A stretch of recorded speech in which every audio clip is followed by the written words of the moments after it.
சில ரிப்போர்ட்ஸ் இருக்குது, சில ஃபோட்டோஸ் பேப்பரில் கடந்த ஒரு ஆண்டு காலம் அந்த பேப்பர் ரிப்போர்ட்டாக இருக்குது. அதாவது சும்மா ஒரு எக்ஸாம்பிள் மட்டும் சொல்கிறேன். 2025 டிசம்பர் முதல் வாரத்திலேயே மதுராந்தகத்தில் 5000 மூட்டைகள் மழையில் நினைந்தன. அது பேப்பர் ரிப்போர்ட்டில், பேப்பர் பத்திரிகைகள் நிறையா வந்திருக்கு. அதே போல் விருதாச்சலம் பத்திரிகை நேராக விவசாயி சொன்ன செய்தி தான், எங்கேருந்து போடலை. விருதாச்சலத்தில் 5000 நெல் மூட்டைகள் அதே பேர் நினைஞ்சிருக்கு. ஜனவரி 2025 அதில் சிவகங்கை மாவட்டத்தில் இளையான்குடி கொள்முதல் தாமதத்தால் விவசாயிகள்லாம் ரோட்டில் வந்து போராடினாங்க. 2026 பிப்ரவரி மாதத்தில் சேத்தியாத்தோப்பில் சுமார் 1 லட்சம் நெல் மூட்டைகள் தேக்கமடைந்து, எங்கேயும் குடோன் இல்லை, ஸ்பேஸ் இல்லை, லாரி இல்லைன்னு சொல்லி தேக்கமடைந்தது. அங்கேருந்து மூவ் பண்ணாங்க. மானாமதுரை அதில் பல ஆயிரம் மூட்டைகள் நெல் மூட்டை நடந்திருக்குன்னு நினைந்திருக்கிறது. அப்போ விவசாயிகள்லாம் போராடி இருக்காங்க. இதெல்லாம் உங்களுக்காக ஒரு ரிப்போர்ட்டாக வச்சுருக்கேன். இதெல்லாம் பத்திரிகையிலையும் வந்திருக்கு. அந்த இடத்துல ஆய்வு பண்ணி அதையும் பண்ணியிருக்காரு. விவசாயம் அதிகமாக உற்பத்தி பண்ணுறோன்னு இப்போ அவரே 5 ஆண்டு காலத்தில் விவசாய உற்பத்தி அதிகமாகிடுச்சு. இப்போ அதிகமாக உற்பத்தி ஆகிடுச்சு. அதனால் இப்போ என்ன வச்சுக்கிறாரு, இப்போ நாங்கள் நெல் அதிகமாக உற்பத்தி ஆகிருக்கு. ஆனால் நெல் விலை, அரிசி விலை இப்போ ஏறி போச்சா, அதுக்கு என்ன நடவடிக்கை, கட்டுப்படுத்துவதற்கு என்ன நடவடிக்கை எடுக்கிறீங்க என்பதை அவருடைய பதில் தெரியப்படுத்த வேண்டும். அதே போல் நாங்கள் இப்போ எங்களுடைய காலத்தில் தலைவர் அவருடைய எங்களுடைய முதலமைச்சர் ஆண்டும்பொழுது இங்கே நெல்லை பாதுகாப்பதற்கு முயற்சி எடுத்து கிட்டத்தட்ட 7 லட்சம் கொள்ளளவு கொண்ட கட்டிடங்களை பாதுகாப்பான கட்டிடங்களை கட்டி வைத்தார்கள். அதே போல் திடீரென்று ஒரு மழை பெய்யுது.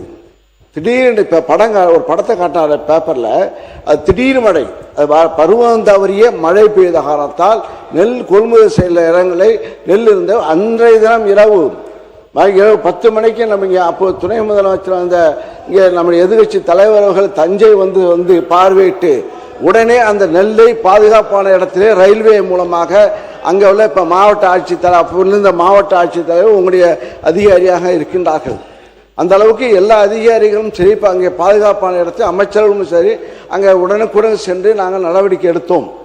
அதனால தான் இப்போ நெல்லை பாதுகாக்கப்பட்டது.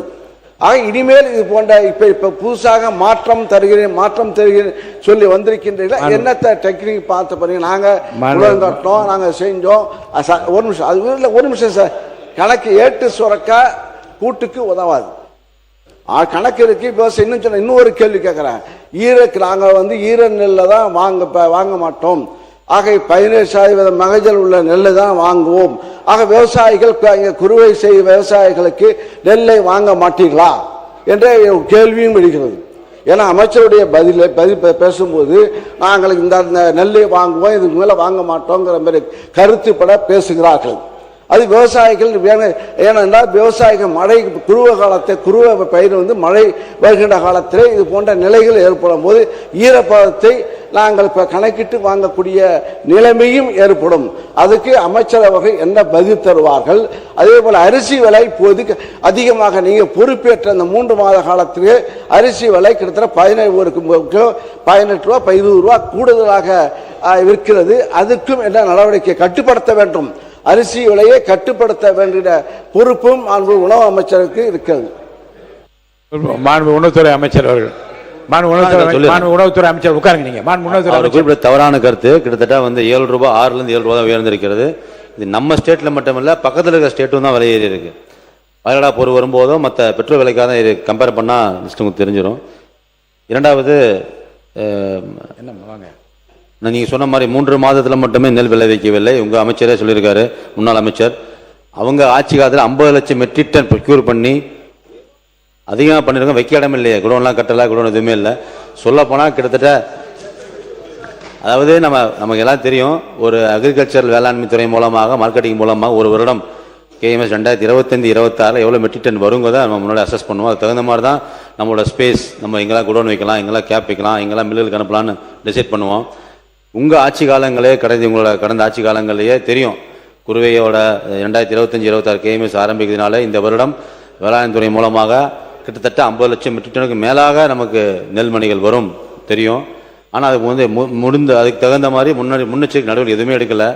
வாங்கியாச்சு, அங்கங்கே அடுக்கி வச்சாச்சு. இப்போது எங்ககிட்ட 100 நாள் தான் இருக்குது. எங்கிட்ட இப்போ உடனே குடோனு கட்டுங்க, உடனே ப்ராசஸ் பண்ணுங்கன்னா, உங்கள் ஆட்சி காலங்கள்லேயே இப்போ நான் சொன்ன 36 கவர்டு குடோன், 71 அன்கவர்டு குடோன் எல்லாமே ப்ரொப்போசல் இருந்திருக்கு. 2025 எந்த எஸ்டிமேஷன் பண்ணல, எந்த ப்ராசஸும் பண்ணலை.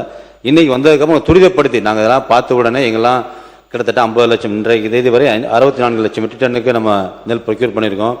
இதெல்லாம் எந்த நேரங்களும் விவசாயிகள் பாதிக்கப்படக்கூடாது, நெல்மணிகள் வேஸ்ட் ஆகக்கூடாது. அந்த நெல்மணிகளை கண்டிப்பாக ஈரமாக இருந்தோ முளைத்து வரக்கூடாதுங்கிறதுனால எங்கெல்லாம் இடம் இருக்கோ எங்கெல்லாம் துரிதப்படுத்தி பண்ண முடியுமோ அதை ஸ்டெப்ஸ் எடுத்து துரிதப்படுத்தி நெல்லெல்லாம் நினையாத அளவில் வெரி சேஃப்டி மெஷர் எடுத்து பண்ணிக்கிட்டு தான் இருக்கோம். ஒரு மாவட்டத்தில் மட்டும் இல்லை, 2 மாவட்டம் மட்டும் இல்லை, எங்கெல்லாம் மாவட்டங்கள் இடம் அதிகமாக இருக்கும் மற்ற துறைகள் சொல்லப்போனால் நான் மயிலாடுதுறை போகும்போது கூட ஆதீனம் அவருடன் கலந்து பேசி அவரிடம் அனுமதி பெற்று அவரோட நிலத்தை கூட நம்மளோட நெல் கொள்முதல் நிலையத்தை வைக்கிறதுக்காகவும் குடோன் சேஃப் ஸ்பேஸ்க்காகவும் பேசி அதையும் செயல்பாட்டு கொண்டு வந்து அங்கே வச்சுருக்கோம். மூன்றாவதாக இவர் பேசும்போது சொல்லியிருந்தார் 17% ஈதப்பதத்தோட நெல்லை வாங்குவீங்களா மாட்டீங்களா அப்படின்னு. நம்ம எந்த விவசாயியும் வாங்க மாட்டேன்னு சொல்லுவதில்லை. நமது முதலமைச்சர் தலைமையிலான அரசு ஒவ்வொரு மக்களையும் சந்தித்து குறைகளை டைரெக்டாக அவங்களுக்கு புரிய வைக்கிறோம், அவங்களுக்கு சொல்லிக் கொடுக்குறோம். நீங்கள் 17% அதிகமான நெல் கொடுத்துருந்தால் நீங்கள் கொடுத்த உழைப்பு உங்களோட உழைப்பு 100 நாள் 200 நாள் உழைத்து அந்த நெல்களை கொடுக்குறீங்க, உங்கள் உழைப்பு வீணாகக்கூடாதுங்கிறதுனால அவங்களுக்கு விவரமாக சொல்லிக் கொடுத்து நீங்கள் கொடுத்த ஒவ்வொரு நெல்மணியையும் பயன்பாட்டு கொண்டு வரணும். அது கருப்பரிசியாகவே மற்ற பொருள் அரிசியாகவோ எத்தனால் உள்ளிட்ட மற்ற விஷயங்கள் கொடுக்கறதுக்கு பதிலாக கொடுக்கக்கூடாது. நீங்கள் விளைவித்த நீங்கள் விளைவித்த நெல்மணி 100 மடங்கு நல்ல அரிசியாக தரமான நெல்லாக பேக் பண்ணி அதை கண்டிப்பாக அரிசி ஆலைகளுக்கு அனுப்பி அந்தந்த மாவட்டங்களிலேயே அந்தந்த ரீஜன்லேயே இருக்கிற மக்களுக்கு கொடுக்கணுங்கிறத வெறும் முனைப்பாகவும் செயல்பட்டு கொண்டிருக்கோம். இந்த விவசாயிகளை பொறுத்தவரைக்கும் சொல்கிறது 17% அவங்களை அட்வைஸ் பண்ணுறோம். அட்வைஸ் அவங்களுக்கு உண்டான தேவையான ட்ரையர்ஸ் எல்லா இடங்கள்லையுமே இன்றைக்கி குறுவை சாகுபடி ஆரம்பிக்குது அப்படின்னா இந்த சீசனில் நம்ம வேளாண் துறை மூலமாக கூட்டுத்துறை மூலமாக கலந்து ஆலோசனை பண்ணி சம்மந்தப்பட்ட கலெக்டர்ஸ் மூலமாக கூப்பிட்டு அங்கெல்லாம் ட்ரையர்ஸை கொடுத்து அவங்களை உலர்த்தி அதை நம்ம 17% பிடிக்கிறோம். கொண்டு வந்து நெல் அப்படியே பேக் பண்ணால் அந்த நெல் உதவாமல் போயிடும், உபயோகப்படுத்த முடியாமல் போயிடுங்கிறதுனால இதை நிறையா பார்த்துக்கிட்டு இருக்கோம். இனி வருங்காலங்களில் எந்த ஒரு ரூபாயாக இருந்தாலும் மக்கள் பணம், மக்கள் வரி பணம், விவசாயிகளின் உழைப்பு, விவசாயிகளின் உயிர். இன்றைக்கி இருக்கிற காலகட்டங்களில் மழை நீர் கம்மியாக இருக்குது, காவிரிகள் தண்ணி திறந்துருக்க முடியாத சூழ்நிலைகளில் எந்த நெல்லுமே பயன்பாடு இல்லாமல் போயிடக்கூடாதுங்கிறதுனால குறிப்பாக முனைப்பாக இந்த எல்நினோ தாக்குதலாம் எதிர்பார்க்குறோம், நிறையா இஷ்யூ வரும் எதிர்பார்க்குறோம். இந்த நேரங்களில் கூட நம்ம இருக்கிற அதிகப்படியான நெல்மணிகளையும் இனி வரப்போகிற நெல்லையும் கண்டிப்பாக அவங்களுக்கு சொல்லிக் கொடுத்து விளக்கத்தை புரிய வைத்து எங்கள் துறை மூலமாக, ஒரு துறை மட்டுமல்ல எல்லா துறை மூலமாக கலந்து ஆலோசனை பண்ணி கூட்டு நடவடிக்கை மூலமாக விவசாயிகளுக்கும் கலெக்டருக்கும் அங்கே இருக்கிற எல்லா அதிகாரிகளுக்கும் புரிய வச்சு அவங்களுக்கு உலர் நிலையங்கள் ட்ரையர் சென்டர்லாம் போட்டு கண்டிப்பாக இனி வருங்காலங்களில் எல்லா நெல்லும் தரமான நெல்லாக பிடித்து தரமாக அரிசியாக மக்களுக்கு கொடுப்பதில் முனைப்பாக செயல்படுறவங்களை தெரிவித்துக் கொள்கிறேன். உறுப்பினர் அருண்குமார், டாக்டர் அருண்குமார்.